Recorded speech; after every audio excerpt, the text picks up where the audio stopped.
మనం సహజంగా ఆంధ్రప్రదేశ్‌లో వైసీపీ నాయకుల ఇళ్ళ దగ్గర రాళ్ళు చూస్తుంటాం. వాళ్ళ ఇళ్ళ దగ్గర రాళ్ళెందుకు పెట్టుకుంటారు? కత్తులెందుకు పెట్టుకుంటారు? కటార్లెందుకు పెట్టుకుంటారు అంటే ఇంగ మీకు తెలియంది గాదు గదా! వాళ్ళ రాజకీయం రప్ప. కాబట్టి వాళ్ళంతే. ఇవాళ కాక్రోచ్ జనతా పార్టీ ధర్నాలో కూడా ఒక రాళ్ళతో నిండిన ట్రక్కు పార్కింగ్ చేసి కనపడిందండి. ఆ ట్రక్కుని పోలీసులు స్వాధీనం చేసుకున్నారు. మరి కాక్రోచ్ జనతా పార్టీ కార్యకర్తలకి రాళ్ళతో ఏం పని?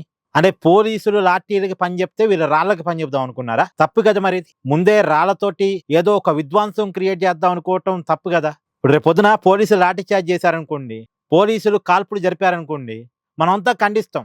తప్పు కదా అదంతా అంటాం. కానీ ముందుకు ముందే వీళ్ళే రాళ్ళతో పోలీసుల్ని రెచ్చగొట్టి లాఠీ చార్జ్ జరిగేలా, కాల్పులు జరిగేలా ఒక ఘర్షణ వాతావరణం క్రియేట్ చేస్తే ఇప్పుడు అదే జరిగింది. రాళ్ళతో కూడిన ట్రక్కుని ఢిల్లీ పోలీసులు స్వాధీనం చేసుకున్నారు. అంటే ఏమనాలి ఇంకా? అంటే ఆందోళన శాంతియుతంగా జరపాలి అనే పద్ధతి తెలియకపోవటమా? లేదా ఆ యువతలో ఉన్న ఆవేశమా? ఏది ఏమైనా రాళ్ళ ట్రక్ అయితే కనపడింది.